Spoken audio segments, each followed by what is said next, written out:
आप देख रहे हैं जनता बोले। हम बात कर रहे हैं एजुकेशन सिस्टम की, क्या होना चाहिए, क्यों बेरोजगार है इतने सारे, या फिर रोजगार होने के बावजूद क्यों नहीं हम ऐसे लोगों को पैदा कर पा रहे हैं, ऐसी एजुकेशन दे पा रहे हैं जो बाजार में काम आ पाए। अरिंदम, अभी जैसे राजपूत साहब को आपने सुना, प्राइवेट इंस्टीट्यूट की एक अहम भूमिका होती है एजुकेशन सिस्टम को सुधारने में। अगर नहीं सुधर रही है तो क्या प्राइवेट इंस्टीट्यूट अपनी भूमिका को अच्छे से नहीं निभा रहे? प्राइवेट सेक्टर का एक अलग तरीका होता है फंक्शन करने का, और मेरे हिसाब से ये है कि private institutions will always see to it, हमेशा देखेगी ताकि गवर्नमेंट इंस्टीट्यूशंस में कॉम्प्लेसेंसी ना आए। अगर गवर्नमेंट ऑफ इंडिया का आज एक फैकल्टी ऑफ मैनेजमेंट स्टडीज़ है जहाँ पे मैनेजमेंट पढ़ाया जाता है, तो प्राइवेट इंस्टीट्यूट अगर उससे अच्छा है और उधर अगर बच्चे नहीं आ रहे हैं तो वो लोग जाग के अच्छा काम करेंगे।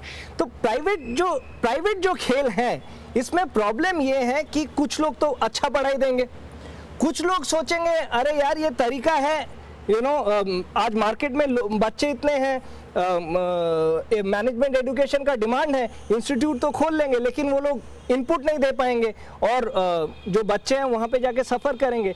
बट अनफॉर्चुनेट बात ये है कि प्राइवेट सिस्टम का यही खासियत है कि प्राइवेट सिस्टम लेता है 20-25 साल टू इवन आउट एवरीथिंग। एक शेकअप होता है जिसमें खराब लोग फिर गिर जाते हैं, बाहर निकल जाते हैं, अच्छे वाले रह जाते हैं और वो आगे बढ़ते हैं। क्या सरकारी स्कूल से निकले हुए एक आदमी भी उस दौड़ में नहीं दौड़ पाएगा? क्यों नहीं दौड़ पाएगा? जी, आप कुछ कहना चाहते हैं? सबसे पहले स्कूल लेवल पे ये देखा जाता है बच्चा कैसा है। प्राइवेट स्कूल और पब्लिक स्कूल में सबसे बड़ा फ़र्क होता है फीस का। एक सरकारी स्कूल में जो बच्चा जा रहा है वो ये भी हो सकता है वो his merit is not recognised, but वो बहुत अच्छा हो, बट उसकी फीस इतनी नहीं है, वो अफोर्ड नहीं कर सकता। बट लेटर अगर एट अ लेटर स्टेज जब वो मैनेजमेंट के लिए कहीं बैठता है, अगर उसके पास कम्युनिकेशन स्किल्स नहीं है, वो बोल अच्छा नहीं सकता। क्यों नहीं है उसके पास? क्योंकि उसके पास मे बी उसके उतना पैसा नहीं है वो अफोर्ड कर सके। क्योंकि यहाँ पे जो सरकार है पैसे से कम्युनिकेशन स्किल्स, पैसे से वो अच्छे, अगर वो प्राइवेट स्कूल में जाएगा उससे वो बोलना सीखेगा। कम से कम सरकारी स्कूल में there is no extra curricular activities. Rajput sahab, आपने कहा कि गवर्नमेंट स्कूल्स मोटिवेट होंगे। Work culture in government schools and private schools differ and that creates the major difference. जो मेजर डिफरेंस है वो इसी में है कि work culture and discipline, these two things are different. In government system you survive, आप काम करें तो सर्वाइव करेंगे, ना करें तो सर्वाइव करेंगे। जो बच्चे इकोनॉमिक रीजंस की वजह से आप इन इंस्टीट्यूशंस में नहीं आते हैं, उस फैक्ट को हमें रिकॉग्नाइज करना चाहिए and that is the responsibility of the state कि वो उन बच्चों की मदद करे, उनको आइडेंटिफाई करे, टैलेंट सर्च करे। राजपूत साहब, आपने खुद क्या सरकारी स्कूल से पढ़ाई की है? मैंने शुरू किया था एक म्यूनिसिपल स्कूल से, गांव के स्कूल से, जहां पर मैंने कहा ना बैठने की जगह नहीं होती थी, जो एक चौपाल में चलता था। But the teachers help me to come up to this stage. आप एनसीईआरटी के डायरेक्टर बन सकते हैं, एक जानी मानी हस्ती बन सकते हैं, कामयाब इंसान बन सकते हैं, तो बाकी क्यों नहीं?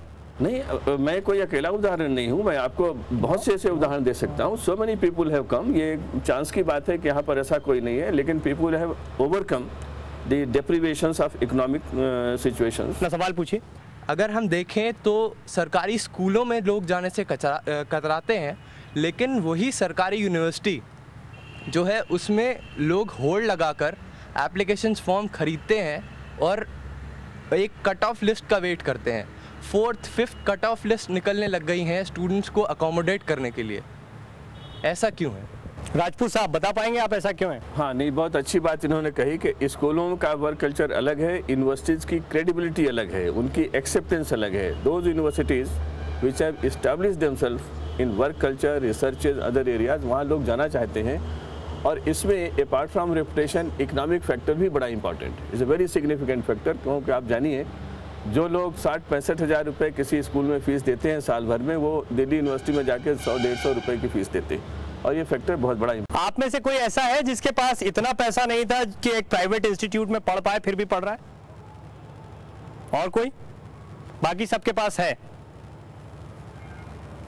चलिए अपना सवाल पूछिए। मेरा सवाल राजपूत सर से है। यहाँ पे जितना एक्सपेंडिचर होता है प्राइवेट स्कूल्स को ये किताबें देकर या इनके लिए छाप कर, इतना ही एक्सपेंडिचर, यही सारा पैसा हम बचाकर अगर गवर्नमेंट स्कूल्स के लिए स्पेशल प्रपोजल बनाएं जिसमें कि कम्युनिकेशन प्रोग्राम्स हों, जिसमें कि डेवलपमेंट प्रोग्राम्स हों, तो वो बेहतर नहीं रहेगा? एनसीईआरटी ने आज तक ये क्यों नहीं सोचा? बिल्कुल, आपने सही कहा। आपको मैं बताऊँ, एनसीईआरटी की किताबें केवल 3% बच्चे इस कंट्री में पढ़ते हैं। The books that we publish, they go only to 3% of the children population. क्यों? बोर्ड्स अपनी किताबें बनाते हैं। हमारा जो मेन काम है NCERT का, वो है ऐसी किताबें बनाना जिसको देखकर स्टेट्स अपनी किताबें दोबारा बनाएं और local element of the curriculum ले आएं। तो NCERT के बारे में ये बड़ी गलतफहमी है और इन्होंने भी 1-2 बार कहा किताबें नहीं मिलती हैं, लेकिन दिस इफेक्ट्स ओनली 3%, में भी 4% अब बढ़ सकता है, मान सकता हूँ। NCERT ने ऐसे बहुत से काम किए हैं जो प्रपोजल स्टेज पर उसने राज्यों को दिए हैं, लेकिन बेसिकली स्कूल एजुकेशन का सारा काम स्टेट्स करती हैं, स्टेट गवर्नमेंट्स करती हैं और उन्हीं को सारा डिज़ाइन बनाना पड़ता है। We can tell them what is happening internationally, what are the research outputs and also give them some prototypes, लेकिन सारे देश के स्कूलों के लिए NCERT अकेले नहीं कर सकती।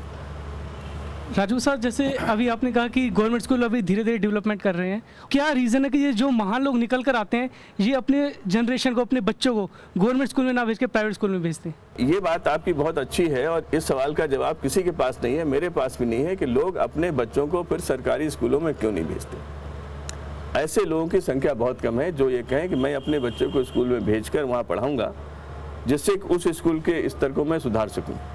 वो बात मैंने common school and neighbourhood school के बारे में जो कही थी, वही जवाब यहाँ पर भी है जो आपने सवाल पूछा। जी, आपने सवाल। सर, मैं इस पे कहना चाहूँगा, आप समझते हैं जो सरकारी स्कूल में टीचर्स हैं वो इतने क्वालिफाइड होते हैं कि वो बच्चों को कर सके, क्यों नहीं कोशिश की जाती कि जो प्राइवेट स्कूल में बड़े इंस्टीट्यूट से बड़े उनसे टीचर्स हैं उनको लाया जाए सरकारी स्कूल में? क्यों रिस्ट्रिक्ट करते हैं? यू विल बी सरप्राइज्ड कि हम लोगों ने इस पे रिसर्च करी थी। The teachers in government schools are more qualified than the teachers in the private schools. They have more experience, but I have no hesitation in putting to you the work culture and level of discipline in these schools makes all the difference. Arindam, क्या इन तमाम चीज़ों का फ़ायदा private institute को मिल रहा है, ऐसा कहा जाए?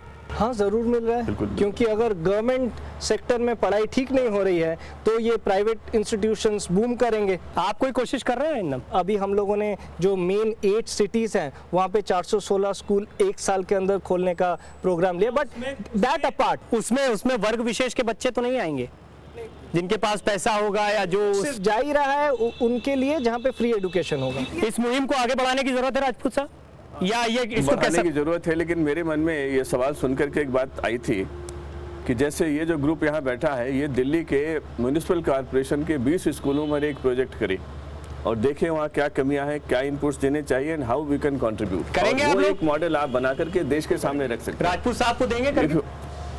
चलिए अरिंदम, अगर ये लोग राजपूत साहब को देते हैं नहीं पता, पर आपको अगर देते हैं तो आप कुछ कर पाएंगे। चलिए, बहरहाल उम्मीद करते हैं कि एजुकेशन सिस्टम सुधर पाएगा और प्राइवेट इंस्टीट्यूट या प्राइवेट सेक्टर इसमें मदद कर पाएगा। कार्यक्रम आपको कैसा लगा 3636 पर SMS के जरिए बता सकते हैं। अभी दीजिए इजाजत, नमस्कार।